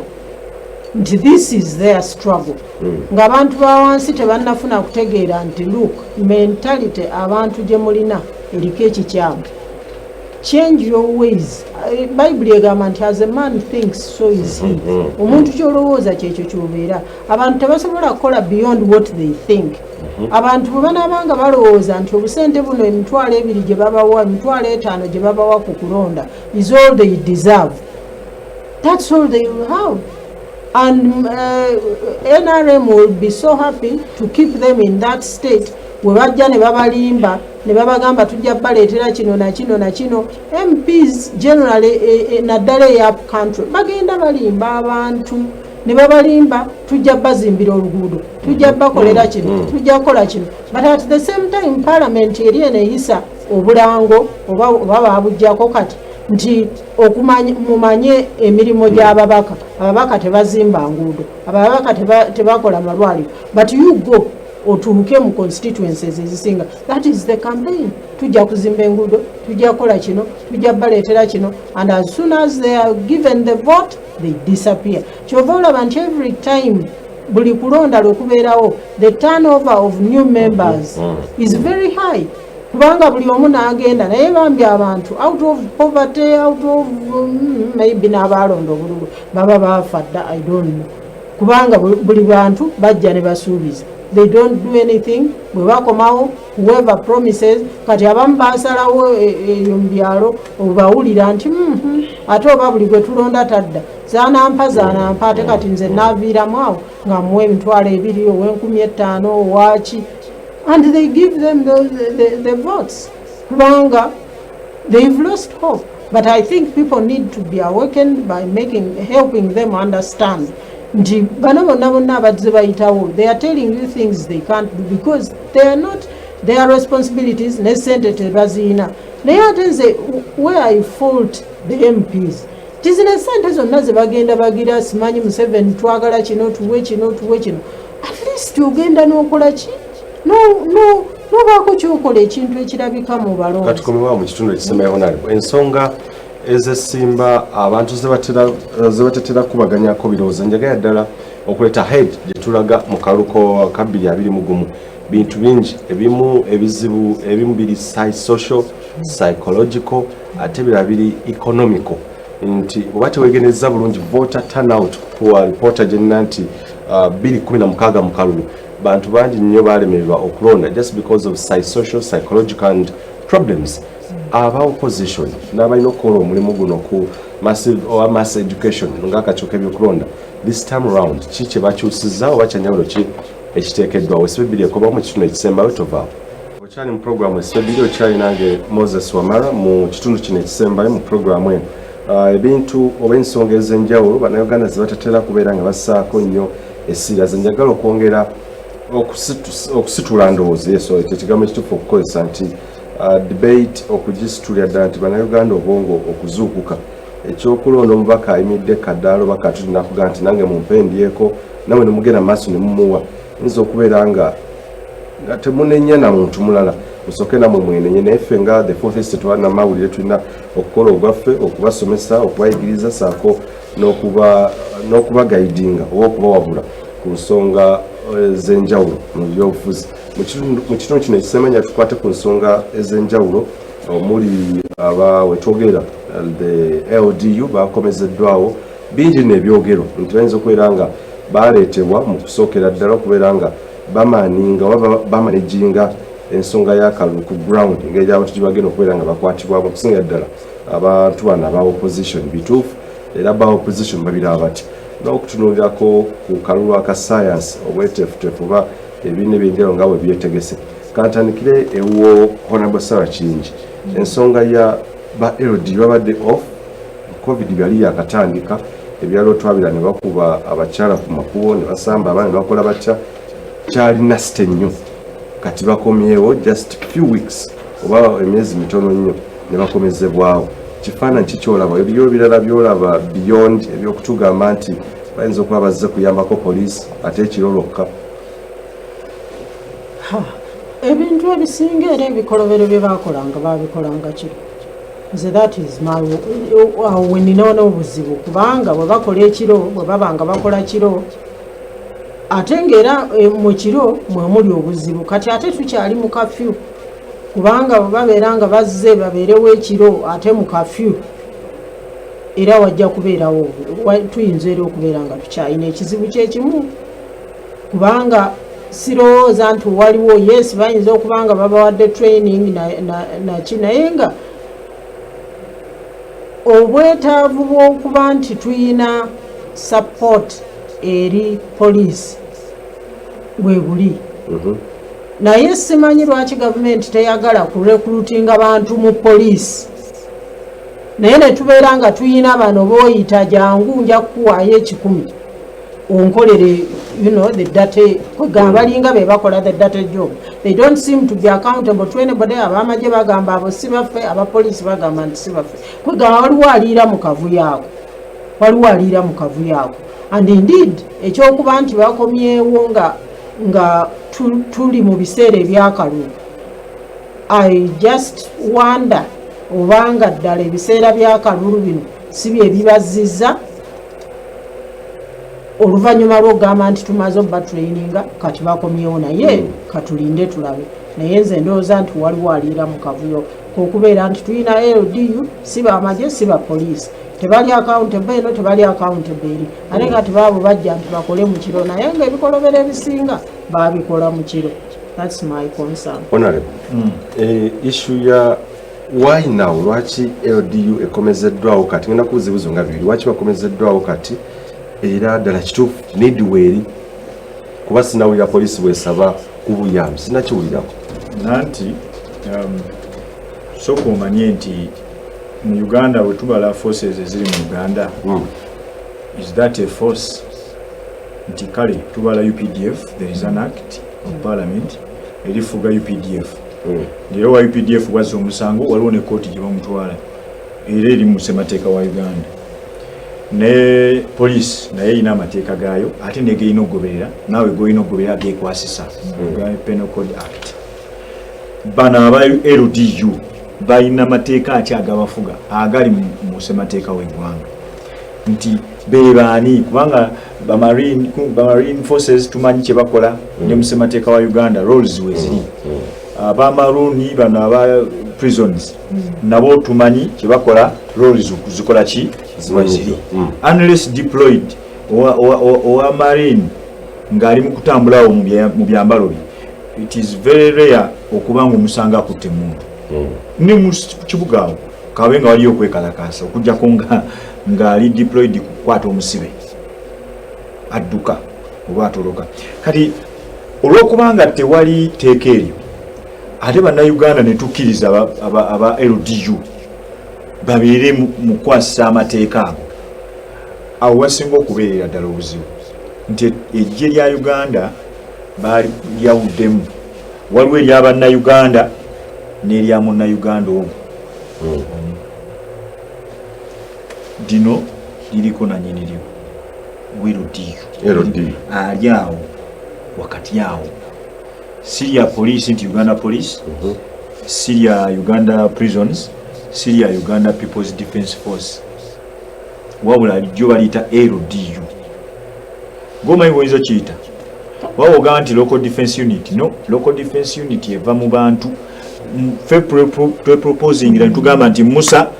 Kajumi ne Semwanga mugende musobole okuuma ekyalo kyaffe, that is LDU. Naye bano abali mu bitundu byaffe terina abamanyi taata we yoli jjajja we yoli. Nze nakafuna incidence mu kitundu kyange za mirundi 3 nga LDU bakubya abantu babasi, muvubuka bamutira Luwafu, waliwo n'omulala bamutira wansi mu Nabisalu Nkere n'omulala w'Ensambya, naye nga bonna LDU yebese. Si mu biseera bino bya COVID, before even these COVID issues, January, February, nga incidences weziri nga bali trigger happy bakuba bukubi bantu masasi, omuntu adduka tafunamu na science nti ono musanza azanya matatu. Can I shoot because omuntu ali mu kuzanya matatu? Oba mutekeke ekifuba we mugoba n'agaana oyo kati aba amponyi kubanga that is not an offense etiisa omuntu. Abamu banyiigagana n'abantu mu society, ono ayagala mukazi we oba girlfriend n'agamba ekyo ojja kundaba nakuba essasi n'akutta. Kyekyali e Masaka mwakiraba Katambi najja n'emmundu nakuba omuntu essasi kubanga temwaba traininga bulungi. Nawulidde bagamba nti bazeeyo ne baba traininga basobole okumanya enkwata y'abantu n'okubeera mu society. Naye mu myezi 2 obayigiriza ebintu ebi ku mulimu gw'otateekako na qualifications nti omuntu ayingira mu na qualifications ki mu kino ekintu, kubanga police eriko qualification senior 4 ng'oyingira police n'amagye galiko qualifications zaago, bamanya nti ono obwongo bwe busobola okulowooza kino. So kati LDU gye lya muntu liriko omuntu awo, era kati wano mu kaseera ke tugendamu ak'ebyobufuzi ogenda kubalaba bagenda kubanga operatinga nnyo ekyo kye basoose okugamba mu bagenda bakozesa kiro wokka. Omunnayuganda ayinza okirabanga ekimu advantage nti yes batutadde mu kafyu tulina okufuna abatukuuma ababbi baleme kujja kola ki ekyo kirungi naye nze mmanyi kubigenda maaso mu ggwanga tebagenda kukola bwe batyo kirwa kyebagenda n'emisano ojja kubasanga nga balina kye baagala okuggusa mu biseera bino ebyokulonda ogenda kusanga abairo diju nga bwe bali mu kukwata abantu nti gwaki oli mu kukuba campaign nga babakwata e Kampala wali opposition strong naye ng'ekoboko gye walabye Anita atambuza abantu emitwalo 3 mu kkubo nga beegasewamu batambula bayimba linnya lye nga teri wadde owereddu yayinza okwogera ekigambo n'ekimu n'ekyokubi diplomat ya LDU bwe bali baba deployinga luli bagamba batya nti bagenda kubeera mu Kampala n'emirirwano kakati eri mu byalo teri LDU bati obawadde role eziringa ezifaanagana eza Uganda yonna ogambye nti bagenda kuuma bantu kafyu tukoma sawa 3 buli Munnayuganda beyond kafyu balina okukwasa amateeka ga kafyu naye ng'ekoboko Lira Arua district zonna eza Uganda teri obatadde mu kitundu Wakiso Kampala bano bajiridde opposition yes kiri automatic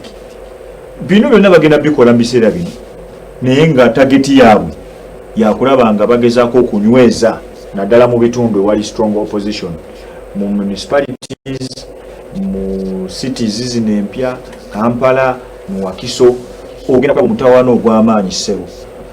kubanga amagye wegana bagokuuma at borders bano bagenda okuba nga bali ku foot patrol wano mu kibuga ani akubaka kuyege ani ayogera nani twali wano abeero diju abo babadde bagaba emmere muno machingi waffe bulungi nnyo omusajja w'enyalemu amvuganya atambula n'omuzindaalo bannange emmere mujje tutambule biki kati nze nga n'okujja nga sina muzindaalo ku mmere eya gavumenti ze member of parliament n'okujja mmanye ebijanja mubawadde bituufu oba bikyamu nga tebanzikiriza olutuuka mu bantu bekwa nga bakwatirawo dewakaawo mirundi egi 3 paka we nayita bannamawulire ewaka eri ewange ng'abantu bansuseeko bagana twagala mmere naye ng'abantu betuvuganya ab'enyalemu bo nga batambula kyere LDU erina okukwatisa amateeka ago aga covid ng'era bwe batusabye ne leero nga terina kyefaayo ayimiridde n'omuzindaalo abantu abakwatako n'engalo ze buli kimu talina na masiki na buli kimu bwe batambula ng'era tebakirabamu wadde obuzibu naaka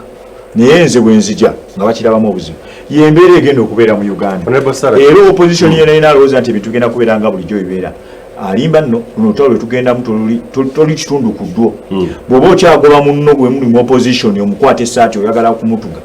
awo olimba luno si lwe lutalo lwe tulimu omusajja ye atwetegekedde kirindi bw'oba oyomba n'owa anti bw'oba okyayomba ne FDC bw'oba okyayomba ne NUP bw'oba okyayomba n'owa DP awo bwe kati omulamu oguvuddeko oli mu katego kenyini aka President Museveni kasinga okwagala. Honorable Sach, Lakonebala raised a point eri vital nti in quotes omusajja abeetegekedde kirindi mwe mwetegekedde muti. Well, fenga ba ANT we have our strategy. Sijja ku elaborating a strategy, but basically we are approaching people on a one-to-one basis. Kubanga waliwo bannaffe abagambye nti bo bajja genda era tujja kujja naye ffe we really believe nti bannayuganda they ought to be taken into consideration in the sense etali ya bululu okumanya nti abantu ffe wadde nga twagala okubakiikirira twagala babeere represented and many of them want to stand and be our representatives. They should also be helped to understand the situation gye balimu. Kakati ffe tetwagala nnyo okugwa mu mitego gye n'okugenda nti otuyise eno tujja kuyita eno. We have our own strategy. Ye bw'anaabanga asazeewo nti ajja kuleeta abo aba LDU anti bannayuganda tabalina mu nsawo. We shall approach the Ugandans themselves and help them understand nti ekintu kino temukiteeka ku ssente, omutima gwammwe temukuteeka ku ssente ze bagenda kubawo. Mugenda kuba approaching abatya massively nga ye ababe tubalaba ba Captain Mike Mukula bakuba enkungaana bakola ki ba Evelyn ante bakola ebintu byabwe Robert Chagwen Center just genda ku radio ne bamukwata mwe mugenda kukola ki ekyenjawulo kuba babe tubalaba byo bye baliko birala nnyo ate bye ba preachinga si bye bakola ba preachinga si bye bakola which is very good on our part kubanga kijja kuba kitulaga nti mubalaba bwe babagamba naye ate nga mukimanyi nti they've said that before and they are not doing it fe twagala abantu bategeere nti ekintu kino first of all ekintu ekya covid omuntu okubanga ogamba abantu nti opposition teri supposed kujja gye muli kubanga waliwo covid naye omuntu n'ayimirira mu church n'abakuŋŋaanya abantu that's why I'm appealing nti bannanga abantu ba NRM mwagale abantu be mugendamu mwagale bannayuganda okusinga bomukyawa aba opposition kubanga bamwe n'abaagala mujja kufaayo finally bagambye nti bagenda babakwate nabo of course we know it won't happen naye katulinde tulabe but that's what they said but we know we've seen that before president yagamba dda nti wajjukira ensonga entwagiteeka ku flare parliament after honorable Acheng ng'amaze okukuŋŋaanya abantu enkuyanja nga tebalina masiki ate nga yalina okubanga custodian w'amateeka naddala agafuga health mu Uganda oba aga covid now yagamba bantu beeri bamwagala nnyo bwe yazaawo basembedde kirindi kuga abantu bwe bazze gyali so si yagenze gyakola ki gye bali gyoli nti gye yabadde gyasula ekyo ne kireetera n'abantu okulowooza nti ndoze bya covid bino bya bulimba but covid is real abantu batandise okufa we don't even know kati tokyawulira ne bwe bagamba nti oba mu community twatesitinze bano babivuddeko. So Ugandans mukimanye nti you are on your own muli kulwammwe ekibuzo ekiyinza okuba nga kisembayo honorable nkyukakyuka ya kika ki ANT mu Uganda ey'enkya gyegenda okuteekawo ANT twalyagadde abantu okuleetawo enkola ey'abantu okwekkiririzaamu ey'abantu okumanya nti balina value balina omugaso kakati nga tubasaamu ekitiibwa okubabuulira ensa ebintu kwegamba okubeera n'empisa ze waliise ez'ensa abantu okuba nti oyogera ekintu n'okiteekako essira toyogera by'otaakole n'okunnyonnyola abantu nti bannange kino ekintu nze lumemba nali bannange nze nakola campaign saawa muntu sente but people trusted me nembagamba olinga ajja n'angamba onootukolera oluguudo nti no sisobola kukola luguudo and you explain to people abantu ne bategeera we are building structures okuviira ddala ku LC1 LC3 LC5 era we have people abagenda okuyimirira at those levels kubanga what we want yes well not byonna we haven't finished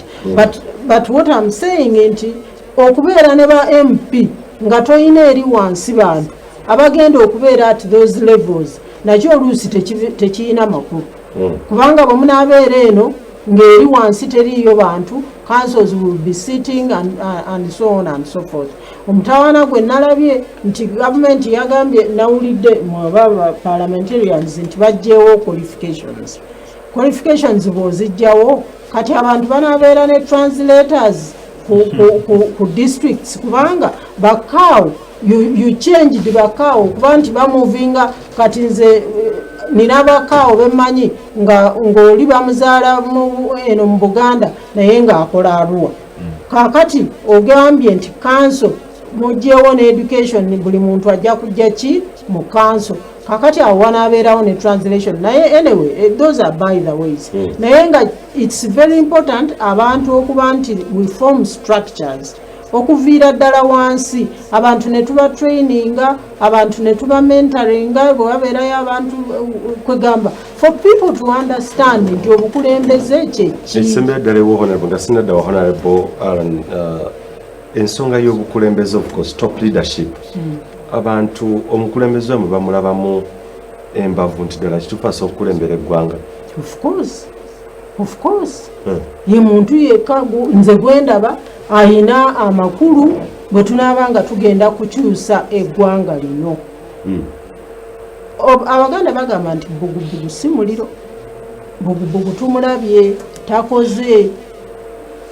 kakati tulina okuddayo wansi and you need some kwegamba nkiyite ki oyina okubeera n'obumalirivu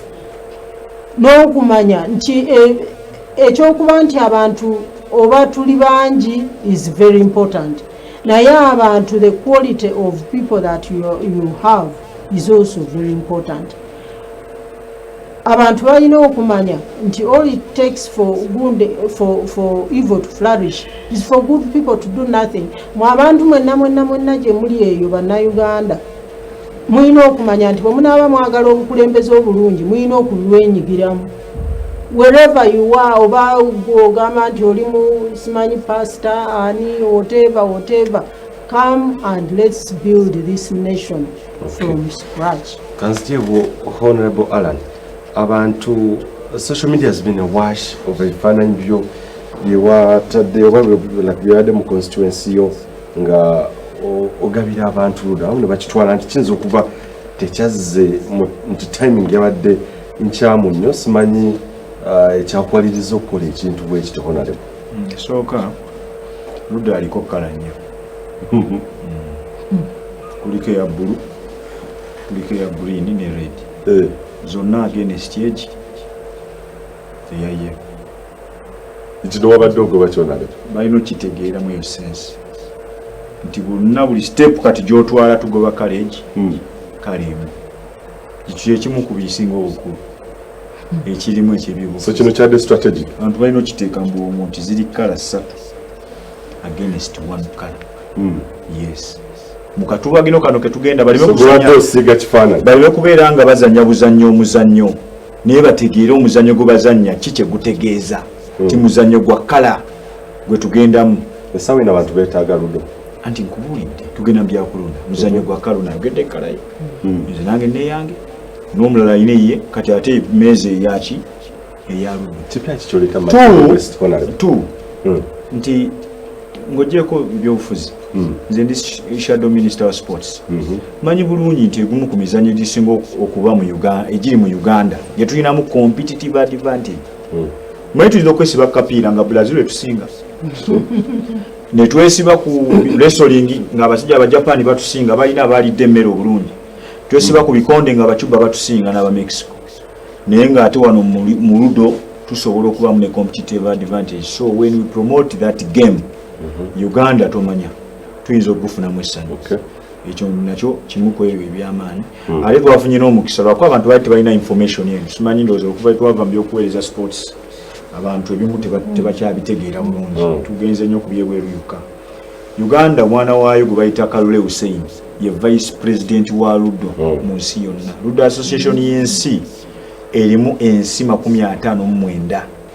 ezegatta ne zimuwa vice president. So Uganda bwetamu supportinga n'ekyo ekifo kyalina kijja muvaako kati ngafa bakulembeze omupiira ngu promoting nze nina club namba esamba mu ligi ya Uganda y'amaanyi Katwe United. Yes ugimanyi kakati n'eyebikonde Katwe Combine kakati n'eya Ludo nayo nabo mbalina abasobola okukola okumuzannya mugyeko kiri ekyakkala n'ekino ekyomuzannyo okupromotinga mu kitundu kyange. So siwulira nnaku yonna okubeera nga ngabye Ludo mu kitundu kyange nemba promoting ate abantu bange baile bamwagala era mbagamba banaye mujje ku office mu kimi board za mweza Ludo tusobola okulaba ngo gumza nago tugu promotinga nga mu kimaye emijozi n'emipiira nga tufundike ona njagala otuli mu kamera muna makindi West omugwe kubanzikiriza nti okomawo bilya byongo sibe kiri buterevu tewali wadambuganya tipya kichoga makindi West tipya kichoga ya bingi nze kyensinga okusuubiza bana makindi bwe bwesigwa n'ensa ono ebujja abadayogerako tewali birala byenja kubasuubiza bingi ebiva mu ebyo ebiva mu bwesigwa n'ensa bingi nnyo era manyi babifunye era babitegedde kikyembadde mu parliament y'eggwanga nti at least ndi counted mwaba babadde bateesa percentages zajja mwaziraba ndi counted mwaba balemedde ku nsonga embeera mbadde nga mujaba okusomooza batubadde nga tukufuna nga ababaka naye era sibadde ku mbeera eyo esoomoozebwa ng'akugambye nti kati palamenti erimu abasuubuzi naffe sene tuzaagala naye ensa n'ogamba ensa aye tukyali bavubuka bato wawe emmotoka gy'oyitako naawe n'ogamba bannange nange naalibadde njirina ate ng'ekifo ky'olimu esobola okukireeta naye n'ogamba ensa. So toli omu kwaba opposition abagambibwa nti nabo bagendayo kunoonya musimbi toli omu ku bo ate osobola okugjayo mu paalamenti mpozi ng'oli mubbi bwo kati kankubye tosobola kubeera ku bintu bibiri tosobola kubeera mu opposition ng'ovuganya gavumenti n'obeera mugagga otya wayabye Kyagulanyi yajja alimbya kuyimba bye talina gwabbye ne baggalawo waakolera ssente ne bagamba toddamu n'okomawo wano ate poloti ye si ya muntu mulala namugaa toddamu n'oyimbirawo wano siriyasire ng'ovuganya gavumenti ye Uganda bano bonna nabo balina bingi bye bafiiriddwa ne bizinesa kebe ne faamu ye waakiri bagittirako omuntu ne bamalira giggala ne bagamba tukyanoonyereza okumala emyaka egi 3 kati there is no way gy'osobola okugaggawala ddala ng'ovuganya gavumenti onebudde tunakolaba nnyo mu NUP simanyi ndi wa DP obaddeko oli consistent nze ndi wa DP nsobola okukyuka okuva mu DP olwo n'otandika okundaba bwe mba nkyusa naye kati nga sinakyuka nenga 2020 mukyali mu DP ndi mu DP kuba president naye sinza asalawo okwesimbirawo mu kaadi ya DP bakulembeze b'ekibiina bakola ki basalawo so batampa kaadi ne bagaa tugiwadde mulala nga nange noonya bwengenda okola ki okwesimbawo wange eddoboozi ly'abannamakinge noli presentinga ngatebakuwa kaadi ya DP osobola nakugambye Museveni asobola okwetoloola eno bwati n'akumayo akaliro ne mulowooza DP ye yakayokka kumbe yakakoze eki kati ayinza okujja makine n'akuma akaliro eno waffe mu DP ne gwaka bwe gwaka nga nfuluma mu nyumba nga nzira wano nga tufaafagane Museveni nga kuzikira nga nkomawo so bannayuganda mwebale nnyo mwebali ddala naye nga sikirinaako buzibu mpagira muganda wange Kyagulanyi abeere pulezidenti wa Uganda atukwatire omuggundu guno tusobole okuyingira mu bukulembeze bw'eggwanga system zabadde boogerako Honorable Sarah nange nzikiriza naye nga bwe namugambye nti ennyumba tusooke tugizimbule tulyoke tuzeewo tuzimbe ennyumba ki empya so ndowooza nti tusobola okukikola ku mulundi guno engeri egyekiri nti abavubuka bakyalina amaanyi bwe tusitula omuliro mu Uganda gusobola okujjanga mu 81 bannayuganda ne balonda omuntu gwe baagala then bwalangirwa ne kiba kirungi nnyo bw'atalangirirwa tunaalaba ebinaakola ki ebinaddako naye nga mwebale nnyo mwebalire ddala okulaba puroguramu eno nange esebo webale kumpita nondowoozaako nti mu kaseera kano aka puroguramu yaffe ey'okwesiba ebbiri nze neesibye nnya bannayuganda mwebale nnyo mwebalire ddala okutuwuliriza omukulu Ssewanyana mwebaza naye okuba nti nfunye n'omukisa okumusisinkana wano naye aba Alliance for National Transformation tuyina president azimbye structures gwe tutambudde naye okuba nti azimba structures era tukkiriza nti bwe tujjako omukulembeze oli this is the most credible person okulembera eggwanga kubanga singa mutula kumeza honorable kumeza ne musalawo nti Bobi Wine yakira baneno oba Robert Kyagulanyi Ssentamu yakira ba of course bwe kibanga kisaliddwawo nti yakira we will go with whoever the majority will choose. Yes. Naye mwebale nnyo mwebalire ddala okutuuliriza naye nga kya side bbiri basobola n'okutuula era ne basalawo nti ewaawe that's what we believe nti ewaffe is better naye bannayuganda it is their choice. Okembebaliza ddala babadde ku programu esebiri okutuusa ddala essaawa zino mubadde batendo nnyo okukosa okuva gye twatandikidde ku ssaawa 4 okutandikira ddala mawulire amasukulu tujja kuddamu okwatagana olunaku lwankya ku makya mu programu kuloka tukole ne his worship Ronald Balimwezo okwongera okutegeera ebyobufuzi nga bwe bitambula ne Nakawa gye bayawuzaamu kati nalibwe kyayogeddeko nti balaba eno ng'oyinza okuba nga oli w'amaanyi kati tutekewo west ne east tujja kubeera nga tubyogerako olunaku ekyo naye nga bweyagala okubeera ng'afuna amasuuti ag'omulembe ojja agenda ku kizimbe DTL ku Room Street Room DT 116 kujja kubeera ng'oyita kujja kubeera ng'ogenda bayita ba quick star designers kujja kubeera nga ofuna amasuuti ag'enjala ta 10 mpeera ba 10 nesigalenze Moses wamala tukwatagana ate olunaku olw'enkya ssaawa sijja Kabaka wangaala.